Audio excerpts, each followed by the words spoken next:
السلام علیکم ورحمۃ اللہ وبرکاتہ۔ بسم اللہ الرحمن الرحیم۔ آج ہم طلوع اسلام کے وقت عربوں کی حالات پڑھیں گے کہ جب حضور اقدس صلی اللہ علیہ وآلہ وسلم کو نبوت عطا ہوئی اس وقت عربوں کے کیا حالات تھے۔ ان حالات کو کئی حصوں میں تقسیم کیا گیا ہے، یعنی ان کی سیاسی حالت کیا تھی۔ آج ہم ان کی سیاسی حالت پڑھیں گے، اس کے بعد آگے ان کی تمدنی اور سماجی حالت بھی آ رہی ہے، وہ بعد میں انشاءاللہ۔ آج ہم سیاسی حالات پڑھیں گے، عربوں کے سیاسی حالات کیسے تھے۔ تو جب حضور اقدس صلی اللہ علیہ وآلہ وسلم ملک عرب میں نبی بنا کر مبعوث فرمائے گئے تو اس وقت عربوں کی حالت سیاسی بہت ہی ناگفتہ بھی تھی، یعنی سیاسی طور پر ان کی کوئی فوج نہیں تھی جو ان کو دوسرے ملکوں کے حملوں سے روک سکے۔ اسی طریقے سے اپنا ان کا کوئی سکہ نہیں تھا، کوئی ٹکسال نہیں تھا ان کا، یعنی کوئی ان کا رقم کا نظام نہیں تھا۔ ان کے آپس میں امن قائم رکھنے کے لیے کوئی پولیس کا محکمہ نہیں تھا۔ ان کے جھگڑوں کے تصفیے کے لیے کوئی عدالت نہیں تھی اور کوئی ایک باقاعدہ نظام حکومت نہیں تھا۔ قبائلی نظام تھا، مختلف قبیلے تھے اور ہر قبیلے کا ایک بڑا سردار ہوتا تھا جو اپنے قبیلے کے مختلف خاندانوں کا بڑا سمجھا جاتا تھا۔ وہ عام طور پر عمر میں بڑے شخص ہوا کرتا تھا، جیسے بنی ہاشم ایک قبیلہ ہے، بنو عدنان ایک قبیلہ ہے، بنو عباس ایک قبیلہ ہے۔ تو اس طرح کے ان کے نام تھے اور ان کا ایک بڑا سردار ہوتا تھا جسے شیخ کہتے ہیں۔ یہ شیخ جو ہے وہی سب کچھ ہوتا تھا اس قبیلے کا، اور لوگ مل کر اسے بناتے۔ جب وہ فوت ہو جاتا تو پھر کسی دوسرے کو چنتے، اس کا انتخاب کرتے۔ بس وہ جو فیصلہ کر دیتا تھا وہی سب کو تسلیم کرنا ہوتا تھا۔ اگر اس قبیلے کا کسی دوسرے قبیلے کے ساتھ کوئی لین دین کا معاملہ ہے، کوئی جھگڑا ہے، تو دوسرے قبیلے کا جو بڑا شخص ہے اور اس قبیلے کا جو بڑا ہے شیخ، دونوں آپس میں مل بیٹھ کر کوئی فیصلہ کر لیتے، تو یوں ان کے تصفیے ہوتے۔ یہ اسی طرح عربوں کے حالات چل رہے تھے، یعنی کوئی باقاعدہ حکومت نہیں تھی، قبائلی نظام تھا۔ قبیلہ بکر، قبیلہ تغلب، ان کے درمیان ایک جھگڑا ہوا جو ایک اونٹنی سے شروع ہوا، ایک اونٹنی پر، اور 40 سال تک یہ جھگڑا چلتا رہا۔ تو یوں چھوٹی چھوٹی بات پر ان کے درمیان جھگڑے شروع ہوتے اور وہ بڑا لمبا عرصہ تک رہتے۔ عرب جو ہے وہ اپنے واقعات جب بیان کرتے ہیں تو اس میں ایک جنگی حالات زیادہ آتے ہیں، ان کی تاریخ میں جنگوں کا زیادہ تذکرہ آتا ہے۔ تو وہ جنگیں بھی چھوٹی چھوٹی باتوں پر، کہ کچھ قبیلوں نے مثلا گھوڑے دوڑائے، اس میں ایک جنگ بسوس زیادہ مشہور ہوئی، گھوڑے دوڑائے اور اس گھوڑ دوڑ کے درمیان بنو عبس اور بنو ذبیان کے درمیان جھگڑا کھڑا ہو گیا، اور یہ جو اس موقع پر جھگڑا ہوا اس میں کئی سالوں تک یہ جنگ رہی، اور اس جنگ کو جنگ داحس اور امبرا کے نام سے یاد کیا جاتا ہے۔ بہت لمبے عرصے تک یہ گھوڑی کے آگے نکلنے اور پیچھے رہ جانے کی وجہ سے لڑتے رہے، اور کئی لوگ ان کے اسی وجہ سے قتل بھی ہوئے۔ یہ ان کے حالات تھے۔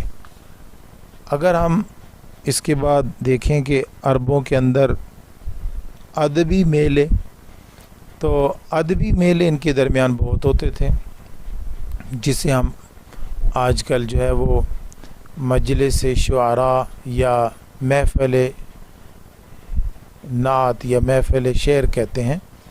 نعت میں تو حضور اقدس صلی اللہ علیہ وآلہ وسلم کی منقبت پیش کی جاتی ہے۔ ویسے جو شاعر لوگ محفلیں لگاتے ہیں اسے عربوں میں بہت زیادہ دیکھا گیا ہے۔ عرب ہر سال اکٹھے ہوتے، مختلف مقامات پر اکٹھے ہوتے، وہاں تجارت بھی کرتے، جو ان کے پاس فالتو سامان ہوتا بیچتے اور جو ضرورت کا ہوتا وہ خریدتے، لیکن اس دوران وہ شعر و شاعری بھی بہت کرتے اور اس میں اپنی شجاعت، بہادری، اپنے قبیلے کے بزرگوں کے اوصاف بیان کرتے، ان کی بڑائی بیان کرتے۔ یہ بہت زیادہ عربوں میں ہوتے تھے۔ 3 ہفتوں تک ایک ہی میلہ لگا رہتا تھا، اور سب سے بڑا میلہ عکاظ ایک منڈی پھر بن گیا۔ پہلے تو وہاں میلہ ہوتا تھا، پھر منڈی بن گیا۔ عکاظ ایک بازار ہے، وہاں لگتا تھا اور وہاں یہ لوگ شاعری کرتے۔ عربوں کی حکومتیں ہم پہلے دیکھ چکے ہیں کہ باقاعدہ کوئی ان کا نظام حکومت نہیں تھا، یہ مختلف بادشاہوں کے ماتحت رہے۔ معینی اور سبائی 2 شاہی خاندان بہت مشہور ہیں یمن کے، زیادہ تر انہوں نے حکومت کی عربوں پر۔ معینی حکومت بڑے دولت مند اور صاحب ثروت لوگ تھے، ان کی تجارت دور دور تک پھیلی ہوئی تھی۔ آثار قدیمہ کی کھدائی سے پتہ چلتا ہے کہ اس سلطنت کے تقریباً 26 حکمرانوں کے نام ملے ہیں، اور ان کی حکومت نجران حضرموت کے درمیان جتنا علاقہ ہے اس میں تھی، اور یہ تقریباً 130 سے 1300 سے لے کر 657 قبل مسیح تک، یعنی حضرت موسیٰ علیہ السلام کے زمانے سے لے کر حضرت عیسیٰ علیہ السلام سے تقریباً 658 سال پہلے تک یہ حکومت رہی۔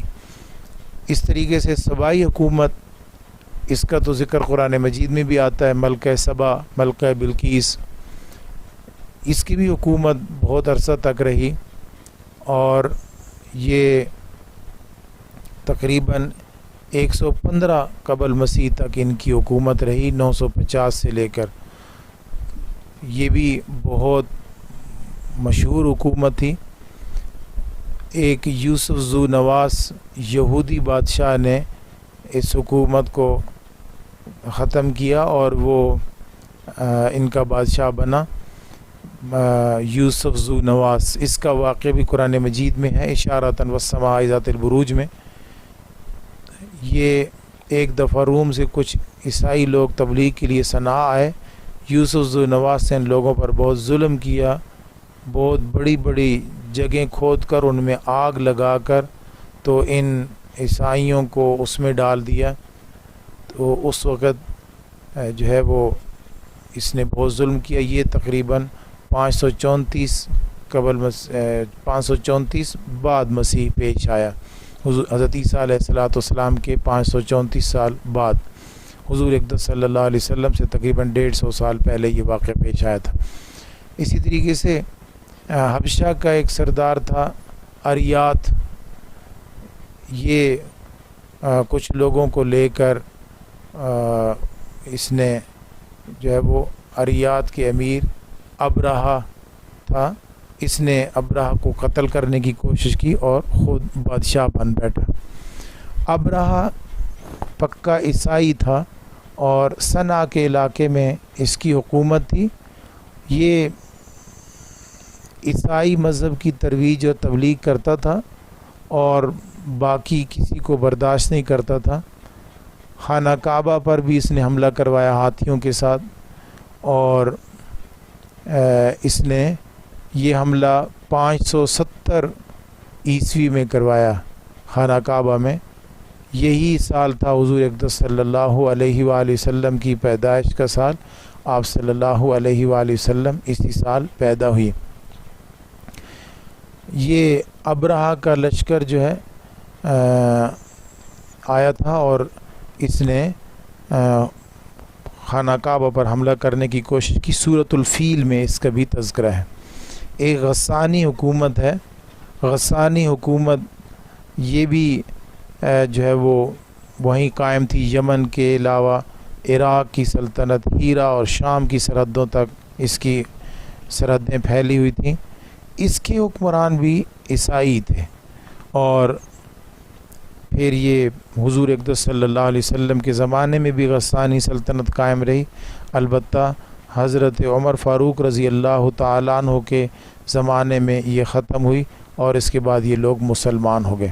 تو یہ عرب کے ہم سیاسی حالات دیکھ رہے ہیں کہ عرب میں جو حکومتیں تھیں، مشہور حکومتیں اور مشہور حکمران، وہ معینی حکومت، سبائی حکومت اور ابرہہ کی حکومت اور غسانی حکومت، یہ کچھ حکومتیں تھیں.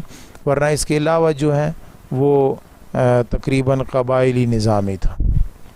اللہ حافظ.